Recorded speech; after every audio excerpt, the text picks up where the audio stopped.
India में doctor बनना सिर्फ एक प्रोफेशन नहीं होता, एक फैमिली का सपना होता है। लाखों स्टूडेंट्स अपनी टीनेज सैक्रिफाइस करते हैं, फ्रेंडशिप्स छोड़ते हैं, सोना छोड़ते हैं, सोशल लाइफ छोड़ते हैं, सिर्फ एक एग्ज़ाम के लिए, नीट। उन्हें बोला जाता है मेहनत करोगे तो सक्सेस झक मार कर आएगी। लेकिन एग्ज़ाम होने से पहले ही पेपर लीक हो चुका हो तो? अगर सिस्टम ही कॉम्प्रोमाइज़्ड हो तो? 2024, 2025 एंड 2026 3 साल सेम पैटर्न। ये सिर्फ पेपर लीक नहीं है, ये इंडिया के एजुकेशन सिस्टम की सबसे बड़ी डेंजरस वार्निंग है। इंडिया में पेपर लीक की खबरें इतनी आम हो चुकी हैं कि हर दूसरे दिन कोई ना कोई पेपर लीक की खबरें आती रहती हैं। नीट अब सिर्फ एग्ज़ाम नहीं रहा, ये एक मल्टी करोड़ इंडस्ट्री बन चुका है। कोचिंग इंस्टीट्यूट्स हज़ारों करोड़ों कमा रहे हैं, प्राइवेट कॉलेजेस करोड़ों में फ़ीस ले रहे हैं। हर साल 20 लाख से ज़्यादा स्टूडेंट्स एग्ज़ाम देते हैं, लेकिन सीट काफ़ी लिमिटेड है। और जहाँ डेस्परेशन एक्सट्रीम होती है, वहीं करप्शन की एंट्री होती है। अब एक इम्पोर्टेंट सवाल, नीट से कितने पैसे बनते हैं? 2021 में 16 लाख से ज़्यादा लोगों ने एग्ज़ाम दिया था और इसका कलेक्शन हुआ था 230 करोड़। उसके बाद 22 में 18 लाख से ज़्यादा लोगों ने दिया था 280 करोड़। और 2025 का आंकड़ा बताता है कि 23 लाख लोगों ने एग्ज़ाम दिया था और जनरेट किया था 410 करोड़। तो सिर्फ टोटल मिला लें तो वो बनता है 1650 करोड़, सिर्फ पिछले 5 साल का एस्टिमेट है। और ये सिर्फ रजिस्ट्रेशन फ़ी है, इसमें coaching fee, hostel fee, book, travel, counselling ये कॉस्ट अलग है। 2024 में स्टूडेंट्स को पहली बार लगा कुछ बहुत गलत हो रहा है। रिजल्ट में अनयूजुअल मार्क आए हैं, ग्रेस मार्क कंट्रोवर्सी हुई, फिर बिहार पुलिस ने रेड की, इन्वेस्टिगेटर को बर्न्ड पेपर्स मिले, कैंडिडेट्स लिस्ट मिली और एविडेंस मिला जो ऑर्गेनाइज्ड पेपर लीक नेटवर्क की तरफ पॉइंट कर रहा था। रिपोर्ट्स के अकॉर्डिंग कुछ स्टूडेंट्स ने लाखों रुपए दिए पेपर एक्सेस करने के लिए। सुप्रीम कोर्ट ने भी माना कि लीक हुआ था, लेकिन एग्ज़ाम कैंसिल नहीं हुआ। उस दिन स्टूडेंट्स का ट्रस्ट टूटना शुरू हुआ।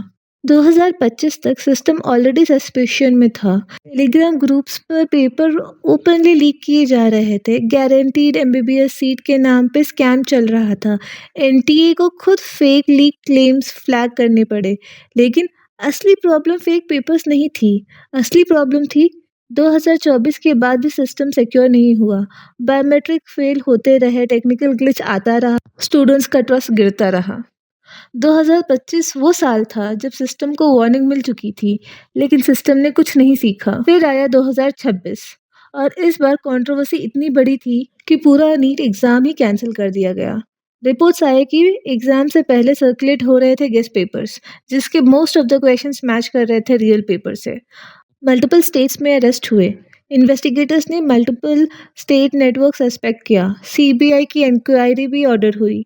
लेकिन ये सिर्फ चीटिंग नहीं थी, ये ऑर्गेनाइज्ड एग्ज़ाम माफिया ऑपरेट कर रहा था। सोचो उन स्टूडेंट्स के बारे में जो 2 साल से रूम में बंद होके पढ़ाई करते हैं, जिनके पेरेंट्स ज्वेलरी बेचकर उनको पढ़ाने का खर्चा निकालते हैं, जो डिप्रेस्ड हो चुके हैं। अब उन्हें दोबारा एग्ज़ाम देना पड़ेगा क्योंकि सिस्टम अपना काम नहीं कर पाया। प्रॉब्लम सिर्फ वो स्टूडेंट्स नहीं है जो पेपर खरीदते हैं। प्रॉब्लम सिर्फ चीटिंग नहीं है, प्रॉब्लम वो इकोसिस्टम है जो पेपर लीक को प्रॉफिटेबल बनाता है। चलिए समझते हैं एक्चुअली प्रॉब्लम है कहाँ। गवर्नमेंट एग्जाम कंडक्ट करती है, लेकिन प्रिंटिंग, ट्रांसपोर्ट, लॉजिस्टिक्स, सर्वेलेंस सब कॉन्ट्रैक्ट हैंडल करते हैं। अगर चेन का एक बंदा करप्ट निकला तो पूरा का पूरा सिस्टम कॉम्प्रोमाइज होता है। सेकेंड पॉइंट कि आज भी हम फिजिकल बेस्ड एग्जाम क्यों करा रहे हैं जबकि सब कुछ डिजिटल हो चुका है। जेई जैसे एग्जाम्स ऑनलाइन जा चुके हैं तो नीट क्यों नहीं। थर्ड और सबसे इम्पोर्टेंट पॉइंट, अकाउंटेबिलिटी मिसिंग है। हर साल इंक्वायरी होती है, कमेटी बनती है, पॉलिटिशियन स्टेटमेंट्स देते हैं, लेकिन हॉनेस्टली स्टूडेंट्स को क्या मिलता है? Stress, anxiety, delay, distrust. इसका सॉल्यूशन क्या है? सॉल्यूशन बहुत सिंपल है, फुल सीबीटी सिस्टम।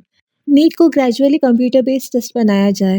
जब मैं एक एप्लीकेशन डेवलप कर रही थी तो हम लोग सोच रहे थे कि क्या हो सकता है ऐसा जिससे रिपीटेड क्वेश्चंस ना आए, तो हमने रैंडम क्वेश्चंस जनरेट करने लगे। इससे ना प्रिंटिंग की टेंशन, ना लीक का डर, और सब कुछ एंड टू एंड एनक्रिप्टेड रहता है। सेकेंड सॉल्यूशन है इंडिपेंडेंट एग्जाम सिक्योरिटी अथॉरिटी।